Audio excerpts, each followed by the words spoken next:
क्योंकि आयुर्वेद जो है, स्वास्थ्य जो है, आयुर्वेद, नेचुरोपैथी, योगा और ज्योतिष, अगर इन सब चीज़ों का ज्ञान है तो समझो आप आयुर्वेद के पूर्ण ज्ञानी हैं। क्योंकि ज्योतिष क्या है? जन्म जन्मांतर कृतम पापम व्याधि रूपेण बाधते तस्य शांति जप तप होम सुरा अर्चना।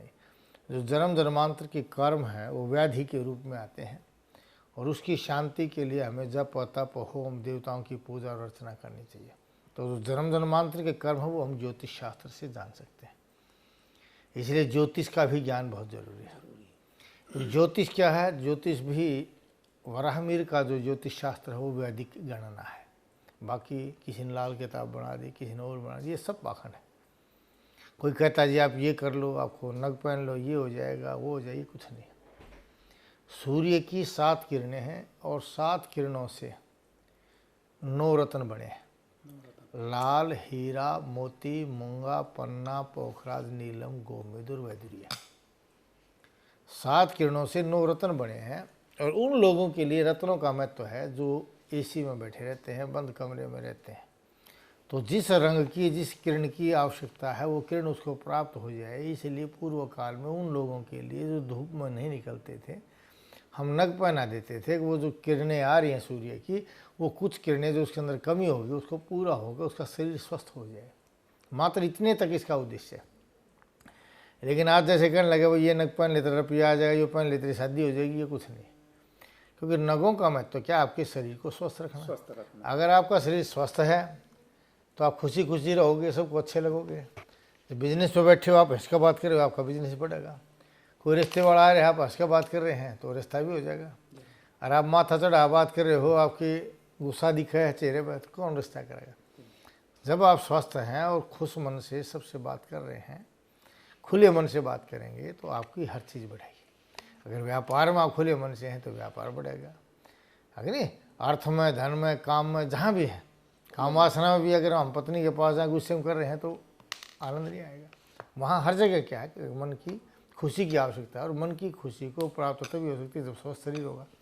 तो स्वस्थ शरीर करने के लिए नगों का विधान था कि हमें इस नग को पहनना चाहिए। फिर किरणों का अपना प्रभाव है। जैसे लाल किरण है जहर का काम करती है, हरी किरण जो है वो घाव भरने का काम करती है, श्वेत किरण शांति देती है, काली किरण जो है सूर्य को ज़्यादा लेती है, गर्मी ज़्यादा बढ़ाती है, पन्ना हरा रंग जो है वो हृदय के लिए लाभकारी है।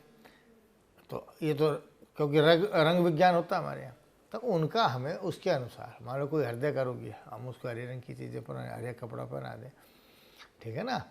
और किसी ने डर ज़्यादा लगता है, डिप्रेशन में ज़्यादा, उसको सूर्य की चीज़ें पहना दें। लेकिन यूँ कह यो लेके तेरे को पैसा हो जाए, ये अज्ञानता है। कई बार रेखाएं देख के लोग कहते हैं जी आपके भाग्य में पैसा बहुत ज़्यादा है, लेकिन भाग्य में है नहीं। ये क्या है? ये पूर्व जन्म का कर्म है, आपको सहज भाव से प्राप्त हो सकता है, लेकिन नए कर्मों के अनुसार आपको संघर्ष करना पड़ेगा। इन रेखाओं को बदल भी सकते हैं। ये रेखाएं शाश्वत यही हो तो फिर हमें कर्म करने का अधिकार कहाँ हुआ? अगर ये ही रेखा हमें सब कुछ देती, इससे अलग नहीं मिलता, फिर कर्म करने का फायदा क्या था? इसका मतलब तो भगवान ने कह दिया ले भाई तू भेज दिया जा भाई, पढ़ लिए, जो मैं कहूँगा वो पढ़ देगा, फिर तुम्हारी आज़ादी कहाँ है? आज़ादी का मतलब है आप पढ़ने की रेखा बना दी। अब आपने इंजीनियर बनना है, डॉक्टर बनना है, डाकू बनना है, वो आपका काम। रेखाओं में जो लिखा हुआ, कोई ये कह दे तेरे भाग्य में ये है, उसके आधार पर हम बैठ जाए तेरे भाग्य में तो पढ़ाई है नहीं तो छोड़ देगा, तो ये नर्व सिस्टम की कमजोरी है, डिप्रेशन है। हम हर रेखा को बदल सकते हैं अपने कर्मों से। हाँ, रेखाओं में जो लिखा है उसको हम सहज भाव से प्राप्त कर सकते हैं। यहाँ तक ज्योतिष का संबंध है। अगर ज्योतिष को हम ज़्यादा लेके चलते हैं तो वो एक अज्ञानता है, ठीक है ना, वो एक अंधविश्वास हो गया। अगर मेरे भाग्य में पैसा है, मैं कुछ काम नहीं करूँगा तो पैसा कहाँ से आएगा? मिले नहीं गा। हाँ, अगर भाग्य में पैसा है, मेरे कर्म अच्छे हैं तो मैं उस लाइन पर जाऊँगा, मैं थोड़ा लगाऊंगा, ज़्यादा मुझे मिल जाएगा। एक आदमी कहता है यार मैं लगाता 10 हूँ, मुझे 11 मिलते हैं। एक आदमी कहता है मैं 10 लगाऊँ जो मुझे 1000 मिले। तो ये इसका मतलब पूर्व जन्म के फलों में उसके भाग्य में लिखा था। अगर तू उस राही पर चलेगा तो ना थोड़े में भी ज़्यादा मिलेगा। लेकिन अगर तू राही पर नहीं चलेगा, जिस समय ले मेरा धर्माल पर यार तू उस रास्ते पर नहीं चला, कुछ भी नहीं मिला, तो कर्म तो करना पड़ेगा ना। इसलिए ऋषियों ने क्या कहा, वो ज्योतिष शास्त्र को ज़्यादा बढ़ावा मत दो, क्योंकि ज्योतिष जो है हमें अंधविश्वास में लेता है, हमारे आत्मविश्वास को ख़त्म करता है। ये मान लो आप ये ज्योतिषी ने कह दे यार तेरे भाग्य में तो गजटेड ऑफिसर नहीं बनना है, तेरा मन टूट गया, लेकिन कर्म के अनुसार बन सकता है, तो बन सकते हैं।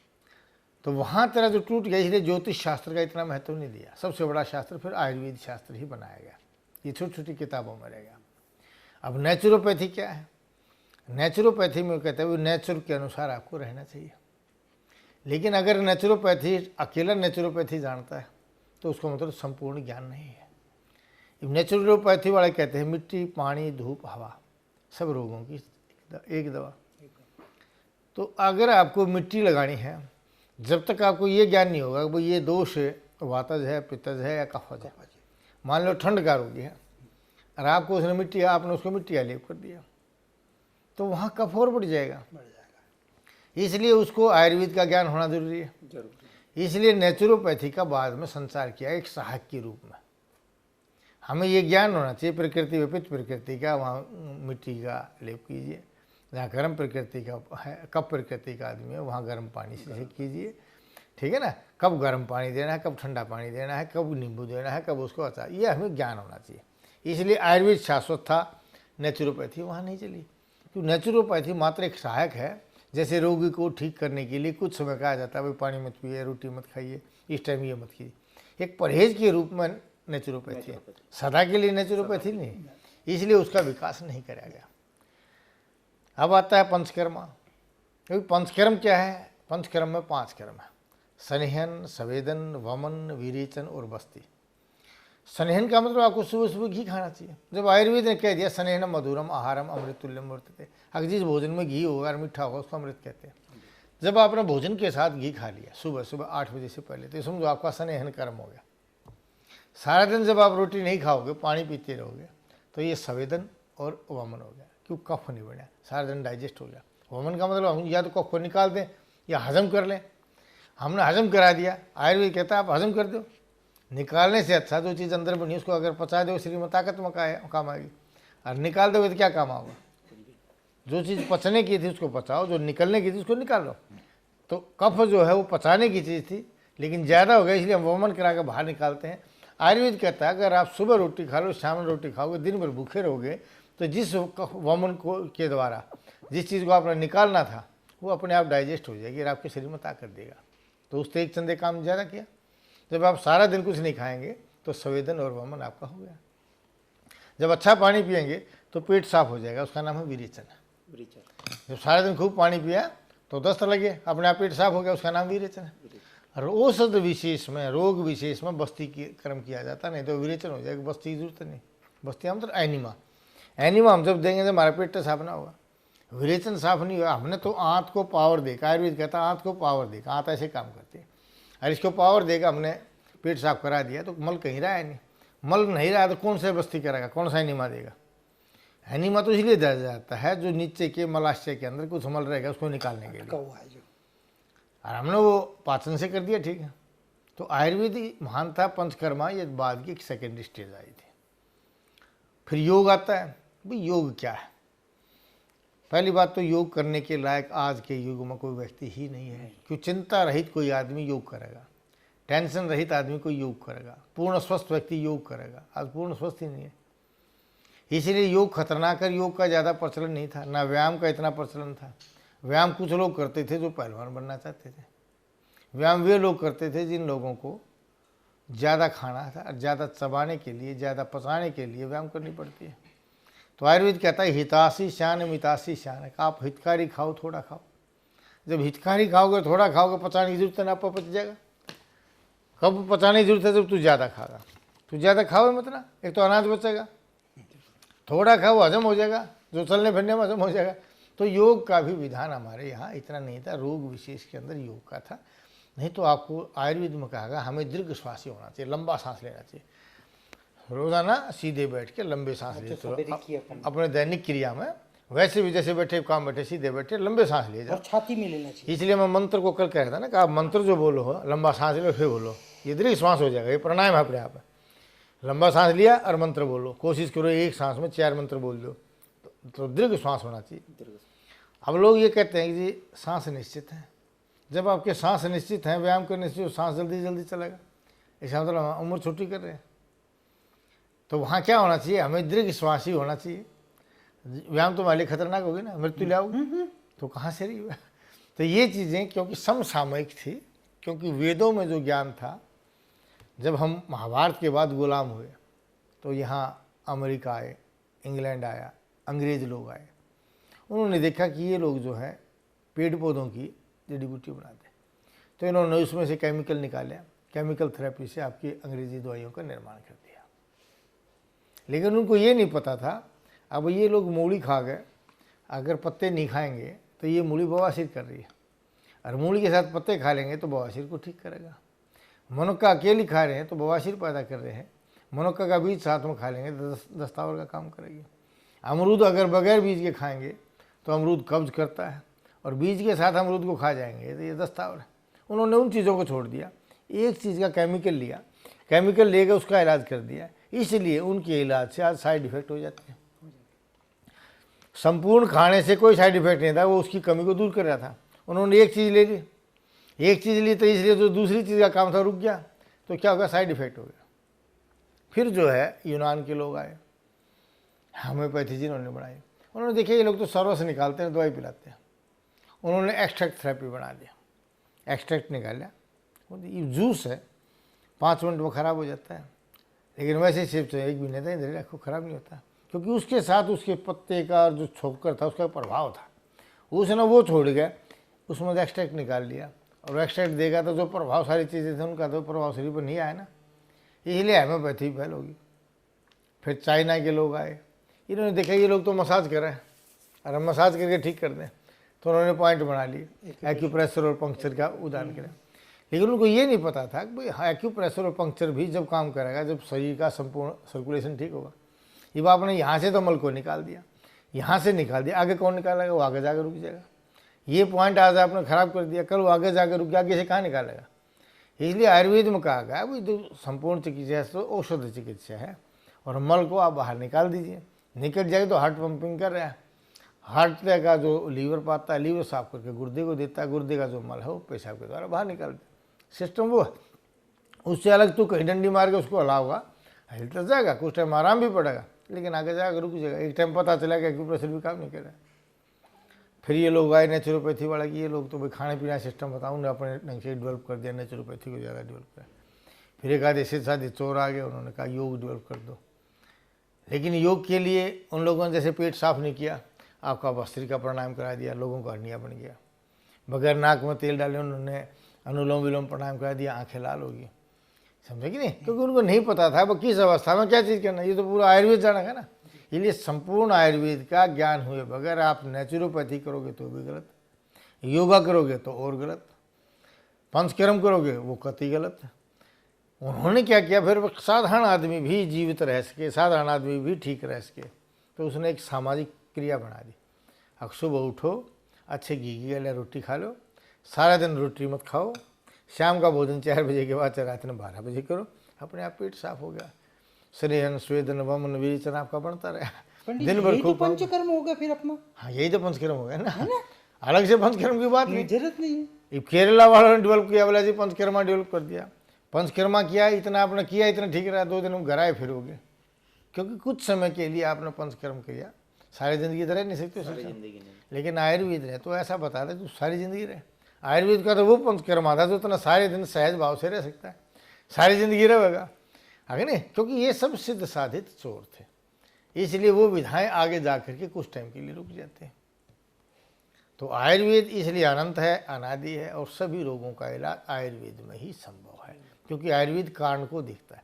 कई बार लोग कहते हैं जी ये एलोपैथी में तो बहुत बढ़िया इलाज हो गया, मैं गया था, खांसी दूर हो गई, 2 दिन पाछा फिर खांसी होगी, फिर गया फिर दूर होगी, फिर गया फिर दूर, लेकिन पता चला 3 साल बाद अगो होता 10वां बन गया। क्यों बन गया, कब बना, उन्हें सुखा दिया, कब बना सुखा दिया, कब बना सुखा दिया, एट ए टाइम तो बढ़िया लगा, हाँ भाई बहुत बढ़िया, खांसी जाते ठीक होगी, लेकिन 3 साल बाद पता चला कि ब्रोंकाइटिस अस्थमा हो गया। जो कब सुखाया था वो फेफड़े में जा रुक गया, और फेफड़े में रुकने से सांस रोग बना दिया। अब उसका उनके पास कोई इलाज नहीं, उन्होंने और हाईली एंटीबायोटिक देकर और सुखा दिया, उसका परिणाम क्या हुआ, फेफड़े की टीबी बन गई, और हाईली एंटीबायोटिक दिए, जब वो टीबी के कब उसमें जो म्यूकस था उसको सुखाने के लिए हाईली एंटीबायोटिक दिया, तो उससे पता चला कि तो फेफड़ा फट गया, कैंसर बन गया। हाईली एंटीबायोटिक दे दे दे दे उन्होंने सुखा दिया। लेकिन आयुर्वेद क्या करता, खांसी मंगा के देखता खांसी क्यों बनी, मलगम खांसी एक सूखी खांसी है। भाई अगर चिकने में पानी पी रखा है तो कहता ले भाई नींबू पानी पी ले, डाइजेस्ट करने से मतलब था। या हार्डबेड आंवला दे देता, नमक चटाने को दे देता, या बेसन का हलवा बना खिला देता, आपकी खांसी दूर हो जाती। क्यों, रीज़न को दूर कर देते, प्रमाण ठीक हो जाते।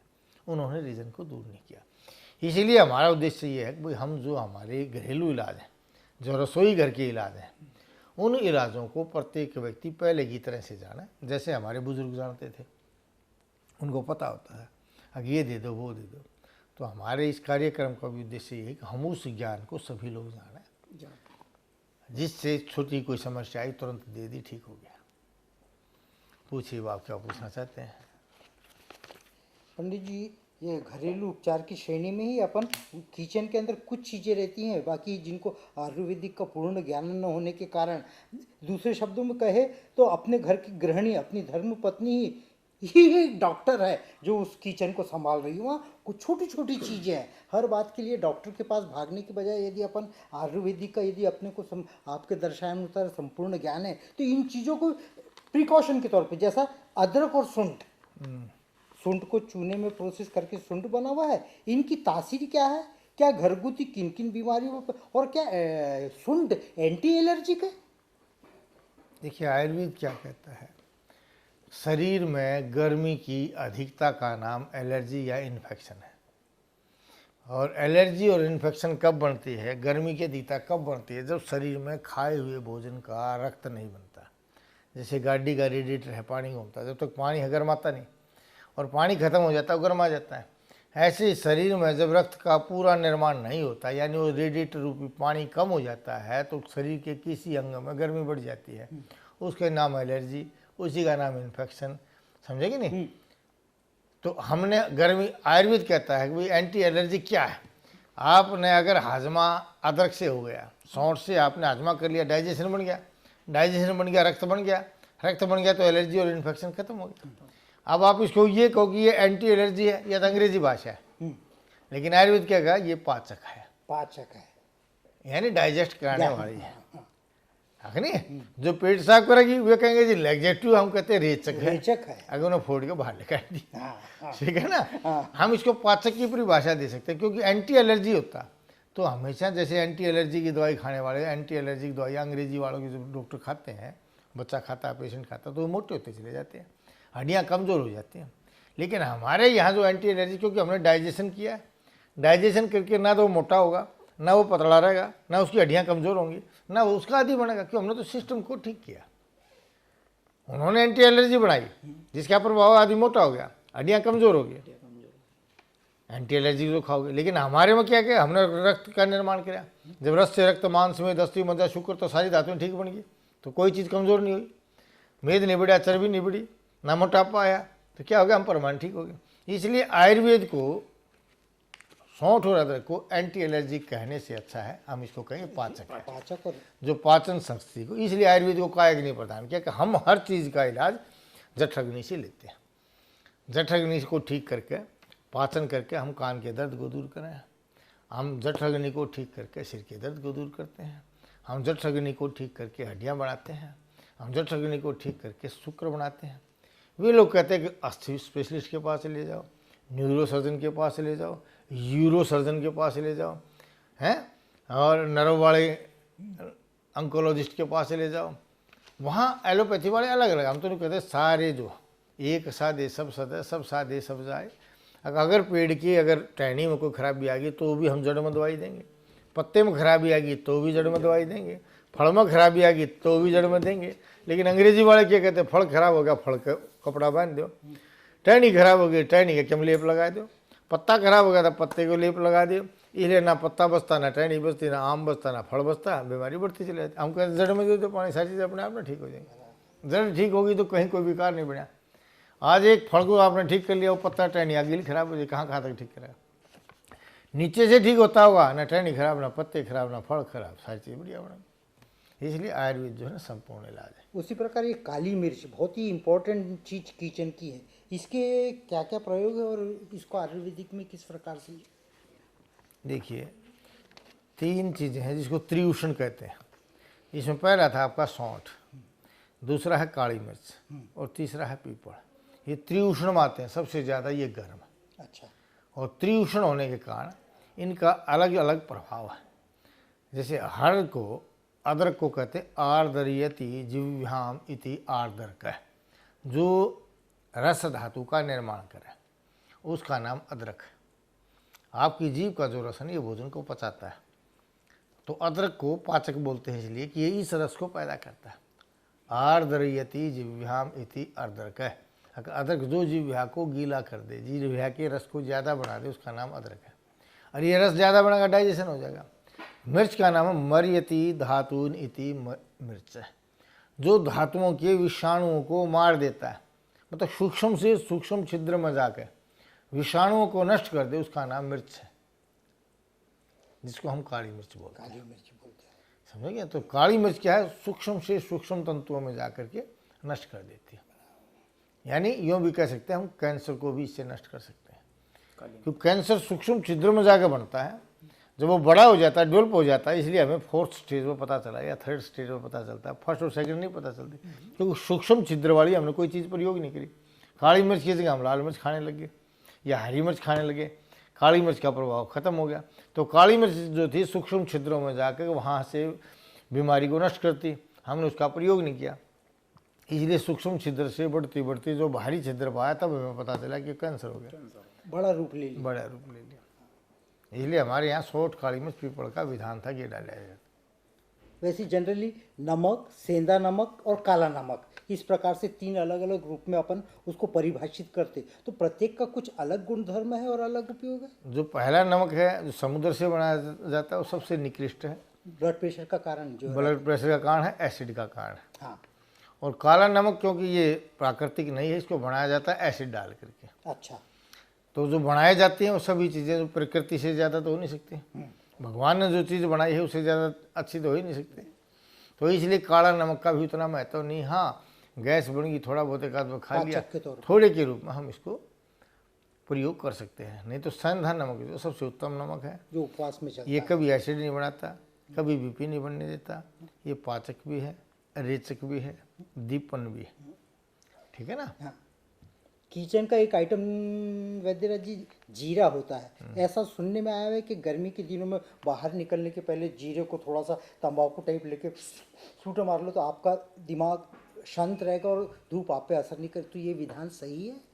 देखिए, एक्चुअली ये औषधियाँ हैं, काली मिर्च, सौंठ, पीपल जो रसाई घर में डालते हैं, अगर आप इसको हमेशा प्रयोग करते हैं औषधि नहीं रही, इसलिए हमने इसको सब्जी में डाला है, क्योंकि सब्जी इतना खा रहे उसमें डाला गया। सारा दिन इसका प्रयोग नहीं किया। सारा दिन किसका प्रयोग किया? पानी का। इसलिए जिस गर्मी से बचने के लिए हम जीरे का सारा दिन प्रयोग करें, आप वहाँ पानी पीते रहो, क्योंकि पानी हम प्राणी नाम प्राण, पानी जो है प्राण है, उसको हमें ग्रहण करना चाहिए। औषधियों को तो सिर्फ औषधि के रूप में रखना चाहिए, नहीं तो कल न जब हमें कोई रोग पैदा होता है और वहाँ जीरे की आवश्यकता, जीरा तो ऑलरेडी हमने हैबिचुअल हो चुके, तो हमें जीरा नहीं खा कुछ और खाना पड़ेगा। आज जीरा सुलभ है, हमें आसानी से मिल रहा है, लेकिन हमने उसको भोजन कान से बनाकर जीरे के प्रभाव को खत्म कर दिया। इसलिए इस जीरे को जो हमें सुलभ है, आसानी से मिल जाता है, इसको औषधि के महत्व को बनाए रखने के लिए ज़्यादा प्रयोग नहीं करना चाहिए। अच्छा। सिर्फ उतना ही प्रयोग करें जितना कि सब्जी में मसाला डालें। अच्छा। उसके बाद इसको औषधि के रहने दो, क्योंकि उस ठंड को, जिस ठंड को पैदा करने के लिए हम जीरे का प्रयोग करें, वो तो पानी पूरा कर देगा। हाँ। और पानी अमृत है, जो पानी के दो काम है, पानी आपका पेट भी साफ करेगा, पानी आपका बीपी भी ठीक करेगा, पानी आपकी त्वचा भी निकलने देगा, खुश्की नहीं आने देगा, तरावट रखेगा। जीरा तो एक ही काम तो करेगा ना, ये सारे काम करेगा। हाँ। तो इसलिए तो जीरा लेने की आवश्यकता नहीं है। आवश्यकता नहीं, उसको औषधि के रूप में बचा के रखें, समय पर इसका प्रयोग किया जाए। मैं तो फिर और कुछ खरीद के लाऊंगे। बराबर है, बिल्कुल सही बात है। गर्मी में नमक और शक्कर पसीने के रूप में अपन ने जनरली बाहर निकल जाता, अपने कपड़े वगैरह सफ़ेद हो जाते, जिससे बीपी कभी कभी लो ही चलेगा, नमक और शक्कर निकल गया, तो इस पर क्या इलाज है? इसका यही है ना कि भाई आप जब भोजन के बीच में सेंधा नमक का प्रयोग करेंगे और बीच में पानी का प्रयोग करेंगे तो कितना निकल जाएगा आपके अंदर रहेगा। उसके बावजूद भी रोज़ाना 32 किलो राड़ से ही अक्षार जो है राड़ बनती है, पानी तो इतना बनता है। बराबर है। और जो मेहनत करके आपने पसीना लेगा 32 किलो थोड़ी निकलेगा। नहीं। जब भोजन के बीच में, क्यों हमारे यहाँ क्या है कि आधा हिस्सा सॉलिड से भर लीजिए, 1/4 हिस्सा जो है वो पानी से भर लेना चाहिए, और 1/4 वायु से खाली रखना चाहिए। ये तो भोजन के साथ भी दान है। इसके बाद फिर क्या, सारा दिन खूब पानी पीना चाहिए। तो सारा दिन अच्छा पानी पिएंगे तो कितना पसीना निकल जाओ, ठीक है ना। और फिर जो एसिड हमारे अंदर बढ़ता है, क्योंकि एसिड बहुत ज़्यादा बढ़ता है, जब एसिड हमारे अंदर ज़्यादा बढ़ता है, उस एसिड को कम करने के लिए 32 किलो राल रोज़ाना हमारे अंदर बढ़ती है। तो हमें एक्स्ट्रा नमक की आवश्यकता नहीं है। पसीना आ गया हम नमक और खाओ, नमक भी उतना ही आवश्यक है जितना सब्जी में उसमें डालिए, अलग से नमक मत खाइए, क्योंकि नमक तो ऑलरेडी एसिड के रूप में, इतना एसिड हमारे अंदर बन रहा है, इसलिए तो हम पसीने आ जाए 1 मिनट में। थोड़ी है चले पसीने आ गया, क्योंकि इतना एसिड है, गर्मी सारी, उस गर्मी का नाम एसिड है। ऑलरेडी नमक है वो निकल जाए, कोई दिक्कत ही नहीं, ठीक है ना। तो हम पानी अच्छा पीता रहे और सेंधा नमक उसी के रूप में, ज़्यादा नमक का प्रयोग ना करें, ठीक है। नहीं तो ये नमक भी शरीर को गला देता है। नहीं तो आटे में नमक का क्यों विधान गया, हम नमक का मन क्या चीज़ बना लेते हैं ना, और चीज़ में नमक डाला, नमक में कुछ नहीं डालेगा। तो अकेला नमक क्योंकि खतरनाक ज़्यादा है, ये दीपन भी है, पाचन भी है। तो ज़्यादा दीपन और पाचन, शरीर में एसिड बना है, रक्त सारा ही तो एसिड है, तो सारा बराबर का ही हो। तो इसलिए इसको हमने अलग से लेने की जरूरत है। पानी पीते रहिए, ठीक हो जाए, पसीना आपका पूरा हो जाएगा। हाँ, फिर भी अगर बीपी लो होता है, कमजोरी आती है, तो पानी में खांड घोल के उसको पियो, क्योंकि हमें मीठे से कार्बोहाइड्रेट बनाकर फिर हमें उसको पूरा करना चाहिए, उससे शरीर में ताकत आएगी। माताओं से संबंधित है कि प्रसूति पूर्व तथा पश्चात माता का खान पान तथा ली जाने वाली आवश्यक सावधानियाँ, और नवजात बच्चे का आहार जनरली ऐसा कहा जाता है 6 महीने तक माता के दूध से बेस्ट कुछ भी नहीं है। माता के गर्भ में जब बच्चा हो तो माता को खूब काम करना चाहिए, हल्का और सुपाच्य खाना चाहिए जो आसानी से हजम हो जाए। जितना खाएंगे हजम होगा, उसमें घी दूध की अच्छी मात्रा होनी चाहिए, क्योंकि अगर हजम नहीं हुआ तो आप सूखी रोटियां भी बीपी बनाएंगे, जो आपके बच्चे को भी बैड इफेक्ट डालेंगे, आपको भी कमज़ोर करेंगे। इसलिए जितना वो ज़्यादा काम करेंगे, गर्भ के समय बच्चा होगा तो बच्चा निरोगा रहेगा, बगैर ऑपरेशन बच्चा होगा, कोई पीड़ा पैदा नहीं होगी। और हजमेदार जब चीज़ आपकी पूरी रहेगी तो जन्म के पश्चात जो दूध बनेगा वो पूरा बनेगा, उसको तो आप 2 साल तक पिलाते रहिए। अगर आपको हजमा नहीं बना, आपके पास स्टोरेज कम है, तो दूध नहीं बनेगा। दूध नहीं बनेगा, चाहते हुए आप नहीं पिला सकते, ठीक है ना। इसलिए हर हालत में हमें ये ध्यान रखना चाहिए, प्रसूता होने के पश्चात भी और पहले भी खूब काम किया जाए, खूब खाया जाए, लेकिन खाना सुबह 8 बजे से पहले, शाम को 4 बजे के बाद। यही आयुर्वेदिक का टाइम टेबल सबके लिए सबके लिए ना। गोज में जब पैसा होगा सभी खर्च सकते हैं, कितना ही खर्च लो, पैसा नहीं है तो कुछ नहीं खर्च सकते, कुछ नहीं कर सकते। शरीर में अगर हमारी धातुएं पुष्ट नहीं है तो आप कुछ भी काम नहीं कर सकते। एक बच्चे की पैदा नहीं कर सकते, धातुएं मजबूत होंगी, चाहे आप 10 बच्चे बना ले, फिर भी शरीर में कमजोरी नहीं आएगी, है कि नहीं। तो आप स्टोरेज पूरी रखिए, भले ही मत खर्चो, माल सारा होना चाहिए आपके पास। वैद्यराज जी, जनरली आजकल देखने में आता है कि लोग काफ़ी मोटे तो हो जाते हैं और उसको लूज करने के लिए शहद पानी वगैरह का यूज़ करते हैं, और आयुर्वेदिक का मेरे मतानुसार घी और शहद का साथ साथ में प्रयोग नहीं करना, ऐसा कहीं आयुर्वेदिक में इस चीज़ का जिक्र है? आयुर्वेद में क्या कहा गया कि सम मात्रा में घी और शहद जो है जहर का काम करता है, और विषम मात्रा में, मतलब एक कम हो एक में ज़्यादा हो तो ये अमृत का काम करता है। लेकिन इस जहर और अमृत की हमें आवश्यकता ही क्या है? हमें शहद का प्रयोग नहीं करना चाहिए, क्योंकि ये औषध है। औषधि हमें रोग विशेष में करना चाहिए। खाने के लिए जो रसायन है वो घी है, जो वात पित्त कफ तीनों का शमन करता है, तो आप घी खाइए को। शहद तो औषधि के रूप में लेंगे तो उसकी चर्चा ही बेकार। रही बात कुछ जो मोटे हो गए व्यक्ति, मोटा कब होता है? गाड़ी धुआं कब देती है? जब गाड़ी का इंजन खराब हो, जब शरीर की जठ अग्नि कमज़ोर हो जाती है, खाए हुए भोजन का रस से रक्त नहीं बढ़ता तो कफ बढ़ने लग जाता है, वो मोटापा बनाता है। जब मोटापा पैदा करता है तो लोग कहते हैं जी नींबू पानी पी लो, कई कहते हैं जी रोटी छोड़ दो, कई कहते हैं भूखे रहो। उससे क्या हुआ? शरीर में जितनी ज़रूरतें थी आपकी वो पूरी नहीं हुई, तो घुटने बोल गए, या तो घुटना में दर्द हो गया, या आपकी चेहरे पर झाइयाँ आ गई, शरीर में वीकनेस आ गई। लेकिन आयुर्वेद कहता है भाई भोजन को कम नहीं करना, भोजन जितनी रिक्वायरमेंट हो खाइए, लेकिन उसको पाचन करने की व्यवस्था कर दो। जो मल अंदर इकट्ठा होगा मोटा करे उसको बाहर निकाल दो। मलिनी करोति धातु नीति मल है, मल उसको कहते हैं जो शरीर की धातुओं को गंदा कर देता है। उस मल को आप बाहर निकाल दो।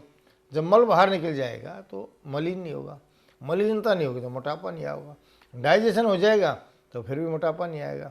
अच्छा घी दूध खाओ। नींबू पानी और शहद पीने का भी विधान जो है अगर आपको नींबू पानी ही पीना है तो या नींबू शहद पीना है तो दोपहर में पीजिए।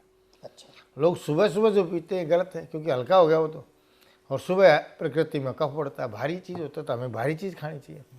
दोपहर में पित्त पड़ता है, तो इस तरह की चीज़ें आप दोपहर में प्रयोग कर सकते हैं। रात को प्रयोग कर लो हल्की चीज़ें, क्योंकि वो वायु भी हल्की होती है।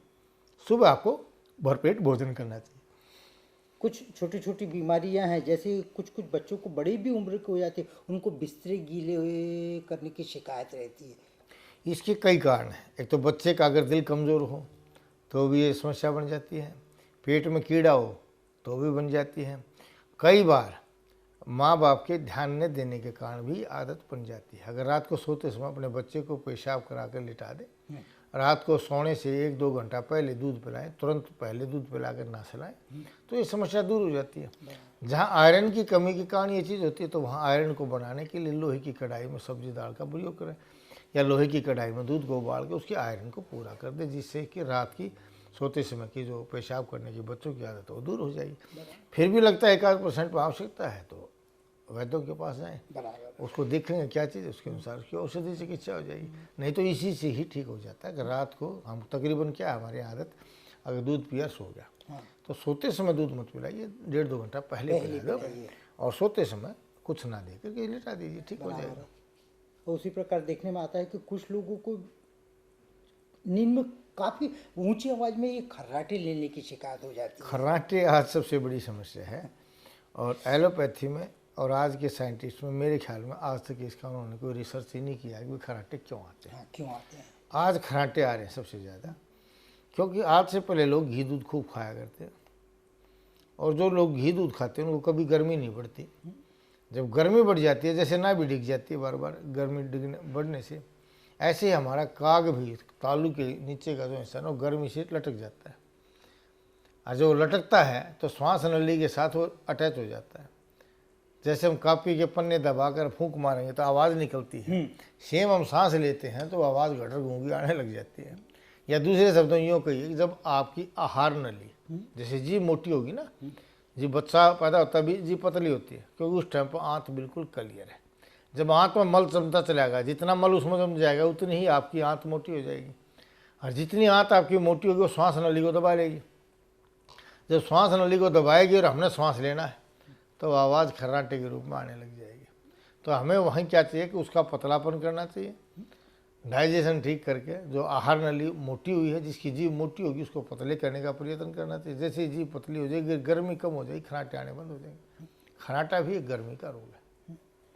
जनरली रात को सोते वक्त नासिकाओं में गाय का घी या बादाम का तेल डालने से वैद्यराज जी को मानसिक शांति, क्योंकि रात को वायु बढ़ जाती है और तेल जो है वायु का हरण करता है, इसलिए रात्रि में तेल को, क्योंकि तेल वाली चीज़ें में प्रयोग करनी चाहिए, और इससे जो श्वास जाएगा अंदर जाएगा वो सारे रंध्रों में वायु को कंट्रोल करता हुआ आ जाएगा।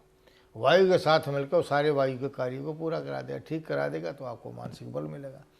रात के समय नाक में ये चीज़ डालने से माइग्रेन नहीं बनता, निंद्रा पूरी आती है, ठीक है ना, और गुस्सा नहीं बनता, बाल सफ़ेद नहीं होने देता, चश्मे नहीं चढ़ने देगा, चेहरे पर रौनक आएगी, और जो है मतलब आँखों में चश्मा नहीं चढ़ने देता कभी भी। सबसे बड़ी बात यह होती है। हमारे छोटे ब्रदर भी 1-2 छोटे प्रश्न पूछ। डॉक्टर साहब, मेरा एक प्रश्न है, मसाज किन लोगों को करना चाहिए?